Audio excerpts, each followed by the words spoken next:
Issa li għadda d-diskors tal-Istat tal-Unjoni se nkun qed nitkellem għal-MP Alexa Ġussaliba dwar il-proposti li saru. Grazzi tal-ilqajt li Grazzi lilek tal-istedina.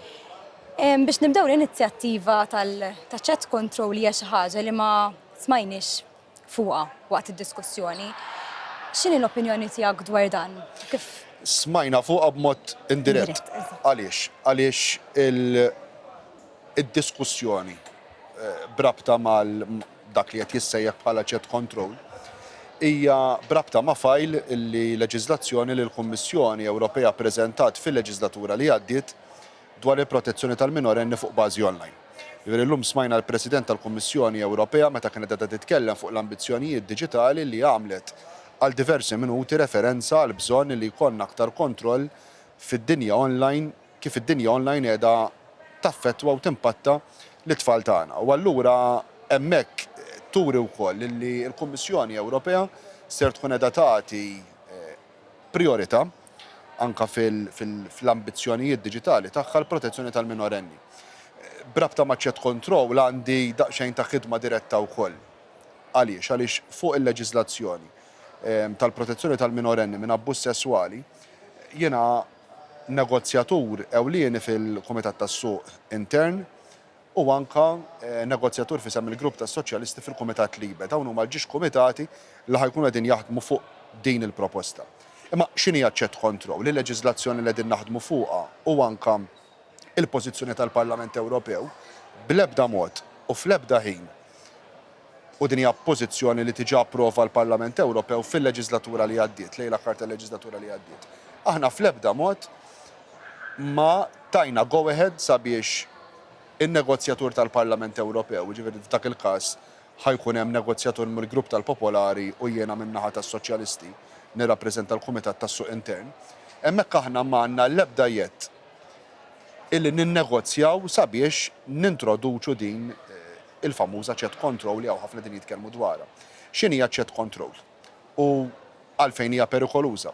Ġifieri min-naħa huwa tajjeb li nipproteġu lill-minorenni fuq bażi online u nipproteġu l-minorenni fuq bażi online billi niġġieldu dak li huwa magħruf bħala grooming, jiġifieri li inti jkollok adulti li jimpersonifikaw lilhom infushom bħala tfal jibdew jiċċettjaw ma' żgħażagħ u mbagħad jibda isir l-abbuż b'mod online billi jintbagħtu ċertu ritratti u materjal indiċenti ta' tfal, jew inkella billi jkollok tfal li jiltaqgħu ma' dawn l-adulti u mbagħad isir l-abbuż fiżiku.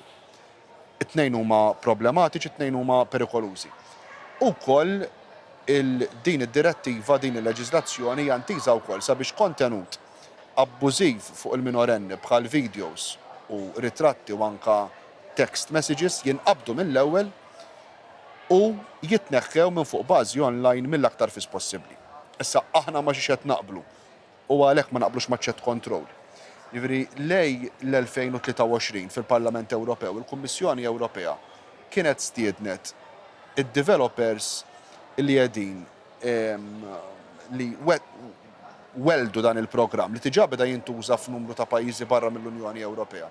Illi dan pjattaformi bħal WhatsApp illi huma encrypted, ġifieri encrypted, illi inti meta jitlaq messaġġ minn għandi li qed nuża WhatsApp u ħajasal għandek bejnietna dak il-messaġġ ma jista' jiġi interċettat qatt.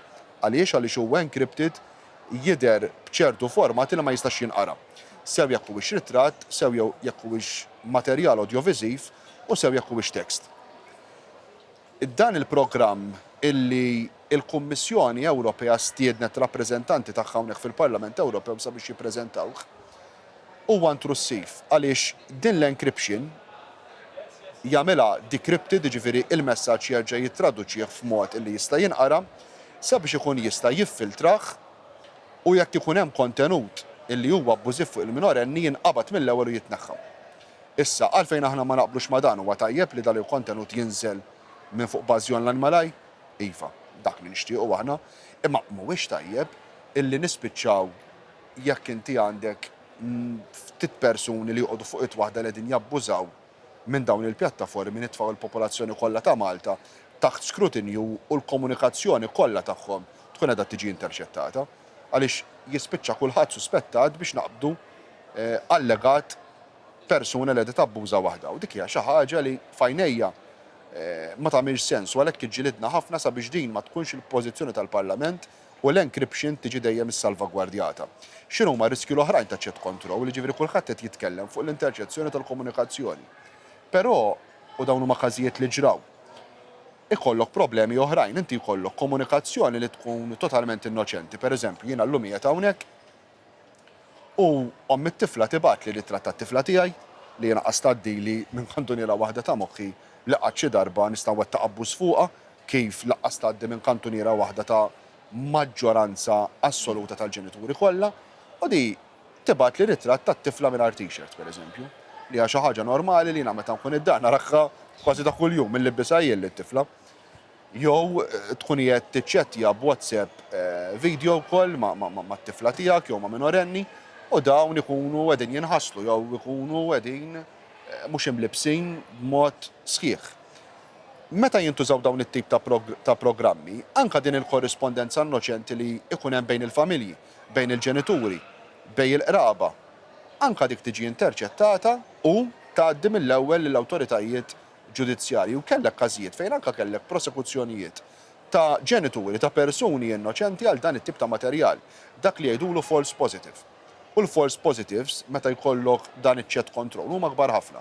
U allura dan huwa riskju kbir illi ma naffordjawx nieħduh bl-iskuża li nipproteġu lill-minorenni.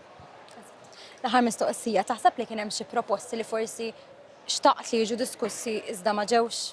Mhux proposta, jiena xtaqt nara aktar viżjoni u ambizzjoni min-naħa tal-Kummissjoni Ewropea. Jiena ngħid fl-ikbar attakk li bħalissa l-Unjoni Ewropea da taffaċċja. Inti għandek sitwazzjoni bħalissa illi għandek President fl-Istati Uniti li dan qiegħed jeddidna minn ġimgħa l-oħra illi jekk inkunu qegħdin nimplementaw il-leġiżlazzjoni tagħna, speċjalment il-leġiżlazzjoni diġitali, hemmhekk ser ikun qiegħed jimponi tariffi addizzjonali fuq l-Ewropa u saħansitra iwaqqaf hardware illi huwa importanti bħal chips u microchips illi mingħajrhom l-industrija Ewropea jikkollassaw jekk ninforzaw il-liġijiet tagħna. U hemmhekk jiena pretendejt li nara President tal-Kummissjoni Ewropea aktar voċifera u b'saħħitha illi tagħmel statement ċar u tgħid isman' il-leġiżlazzjoni Ewropea mhijiex fuq il-mejda tan-negozjati tat-trade deal li bħalissa niddiskutu mal-Gvern Amerikan. Jiġifieri l-leġiżlazzjoni li tant ħdimna fuqha li kienet showcase għalina u hija leġiżlazzjoni li ħdimt fuqha b'mod dirett matul il-leġislatura li għaddiet la dwar is-servizzi diġitali Ewropej, la dwar is-swieq diġitali Ewropej, la dwar l-intelligenza artifiċjali, hawnhekk qegħdin ngħidu l-leġiżlazzjoni bażika li tikkontrolla il-libertà tal-espressjoni tagħna fuq bażi online li tikkontrolla li fuq bażi online ikollna sigurtà. Għat-tfal tagħna, l-konsumaturi tagħna, l-persuni vulnerabbli tagħna u ambjent aktar sana l-medja tagħna u li ikollok opportunità bħal din li inti għandek center stage għall-Kummissjoni Ewropea llum il-ġurnata biex inti tgħid tismani le. Aħna bħala Unjoni Ewropea l-leġiżlazzjoni tagħna ħanibqgħu nenforzawha. Jgħid il-President tal-Istati Uniti u saħansitra fl-2023 aħna konna introduċejna dak li huwa magħruf bħala l-anti-coercion mechanism x'inhuwa. Jiġifieri dan huwa mekkaniżmu li jekk inti jkollok sitwazzjonijiet bħal dawn illi jkollok theddid ġej minn pajjiżi barra mill-Unjoni Ewropea dwar tariffi ġodda li jridu jimponu, dwar numru ta' miżuri li jkunu qegħdin jippruvaw jimponu l-qudiem b'teddida fuqna, eżattament bħal dan il-każ, il-Kummissjoni Ewropea tista' tiskatta dan il-proċess sabiex ikun hemm ritaljazzjoni u nipproteġu l-interessi tagħna. Però rajna darb'oħra l-Kummissjoni Ewropea li tilfet opportunità sabiex tgħid li jisma' dan it-tip ta' lingwaġġ, dan it-tip ta' teddid mhuwiex permessibbli fil-konfront tal-Komunità Ewropea u tal-Istati Membri Ewropej. Ġifieri jekk ħanibqgħu nitilfu dawn it-tip ta' opportunitajiet, il-kredibilità tagħna fuq bażi internazzjonali ħadd tkompli titnaqrilna. U għalhekk nemmen li kienet opportunità oħra mitlufa l-Kummissjoni Ewropea milli tagħmel statement ċar, statement b'saħħtu ħafna fuq dan it-teddid, l-aħħar teddida kienet ġimgħa u nofsilu. Jiġifieri naħseb it was the right time illi dan isir. Xi ħaġa oħra li xtaqt li rajt lill-Kummissjoni Ewropea aktar b'saħħitha dwar għalkemm biex inkun pożittiv ukoll. Rajt il-Kummissjoni Ewropea kważi għamlet ħafna aktar passi milli ħsibt li ħadd tkun qiegħda tagħmel dwar il-kwistjoni ta' Gaza. Jiġifieri hemmhekk rajna li l-Kummissjoni Ewropea li fejn tidħol Gaza għall-ewwel darba better late than never wara sentej, għamlet pożizzjoni ċara u qalet li timponi numru ta' sanzjonijiet u hemmhekk xtaqt li l-Kummissjoni tmur pass oltre tkun qiegħda tissospendi partijiet mit-trade agreement bejn l-Unjoni Ewropea u l-Istat Iżraeljan. Issa il-messaġġ tiegħi wara d-diskors tagħha fil-plenarja kien dan. Li aħna ma nistgħux bħala Unjoni Ewropea mhux b'mod parzjali ma b'mod sħiħ. Nagħmlu negozjati u ninnegozjaw ma' pajjiż li qed iwettaq ġenoċidju. Issa mhux qed ngħidu ħana biss li l-Istat Iżraeljan qed iwettaq ġenoċidju, qed tajdu saħansitra lejt il-leminija tal-President tal-Kummissjoni Ewropea, Teresa Ribeira, illi hija Viċi President tal-Kummissjoni u allura naħseb quddiem dawn il-protesti kollha illi qegħdin iseħħu madwarna fil-pajjiżi kollha Ewropej. Quddiem dan il-qtil kollu ta' persuni innoċenti, naħseb kien aktar opportun la sar dan il-pass fl-aħħar mill-Kummissjoni Ewropea biex meta din nitkellmu fuq is-sospensjoni ta' trade agreement, nitkellmu fuq is-sospensjoni tal-agreement kollu u mhux biss pick and choose partijiet. Dak kien kollox minn ħadd tiegħi, Grazzi nerġa' lilek. nirringrazzjak tal-ilqajt li tiegħi.